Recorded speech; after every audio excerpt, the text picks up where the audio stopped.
মদিনায় সেদিন এক অন্যরকম নীরবতা, যেন প্রাকৃতিক ও শোকের ভারাক্রান্ত। প্রিয় নবীজির অসুস্থতার খবর চারিদিকে ছড়িয়ে পড়েছে।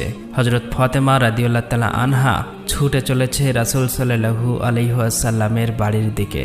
সেদিন আকাশের চাঁদ যেন ফিকে হয়ে গেছে। সাহাবীরা বসে আছেন, কারো চোখে অশ্রু, কারো বা অন্তর পাথরের মতো ভারী হয়ে গেছে। কেউ কোনো কথা বলছে না, শুধু নিঃশব্দে ফুঁপিয়ে কাঁদছে। এদিকে মুহাম্মদ সাল্লাল্লাহু আলাইহি ওয়াসাল্লাম অসুস্থ অবস্থায় নিজ গৃহে আছেন। পাশে আছে হজরত ফাতেমা রাদিয়াল্লাহু তাআলা আনহা ও আম্মাজান আয়েশা রাদিয়াল্লাহু তাআলা আনহা। তখন হজরত মুহাম্মদ সাল্লাল্লাহু আলাইহি ওয়াসাল্লাম বললেন, হে আয়েশা, আবু বকরকে খবর পাঠাও।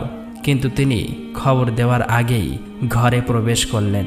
তখন মুহাম্মদুর রাসূলুল্লাহ সাল্লাল্লাহু আলাইহি ওয়াসাল্লাম বললেন, হে আবু বকর, আমি তোমার কাছে আমানত রেখে গেলাম, তুমি আমার সাহাবাদের লক্ষ্য রেখো। এসব কথা আলোচনা হচ্ছে। ঠিক তখনই হঠাৎ করে গৃহের পরিবেশ বদলে গেল।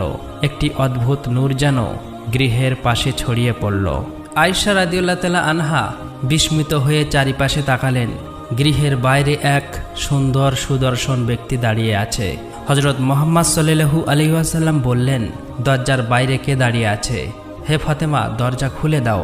হজরত ফাতেমা রাদিয়াল্লাহু তাআলা আনহা বললেন, ইয়া রাসূলুল্লাহ, আমি তাকে চিনতে পারছি না, তিনি এক সুদর্শন সুন্দর ব্যক্তি। তখন মুহাম্মদুর রাসূলুল্লাহ সাল্লাল্লাহু আলাইহি ওয়াসাল্লাম বললেন, তুমি তাকে চিনবে কিভাবে? তিনি এমন একজন সুন্দর সুদর্শন ব্যক্তি, যেখানে যায় কখনো খালি হাতে ফেরেন না। তিনি আর কেউ না, তিনি হলেন হজরত আজরাইল ফেরেশতা। এই কথা শুনেই হজরত ফাতেমা রাদিয়াল্লাহু তাআলা আনহা চোখ দিয়ে অশ্রু গড়িয়ে পড়তে লাগলো। তখন হজরত আজরাইল ফেরেশতা সালাম দিয়ে ঘরের ভিতরে প্রবেশ করলেন এবং বললেন, আসসালামু আলাইকুম ইয়া রাসূলুল্লাহ, ইয়া রাহমাতুল্লিল আলামিন। আল্লাহ রাব্বুল আলামিন আপনাকে সালাম জানিয়েছেন। আল্লাহ রাব্বুল আলামিন আমাকে আপনার কাছে পাঠিয়েছেন।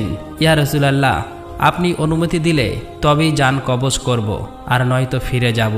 আপনার যতদিন ইচ্ছা ততদিন এই পৃথিবীতে থাকবেন। তখন মুহাম্মদ সাল্লাল্লাহু আলাইহি ওয়াসাল্লাম বললেন, হে আজরাইল আলাইহিস সালাম, আমার তো আল্লাহর সাথে এখন একটি কথা বাকি আছে।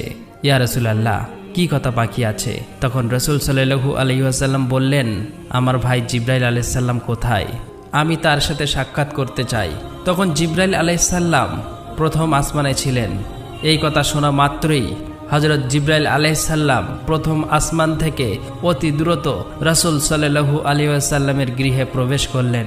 ঘরের ভিতরে এক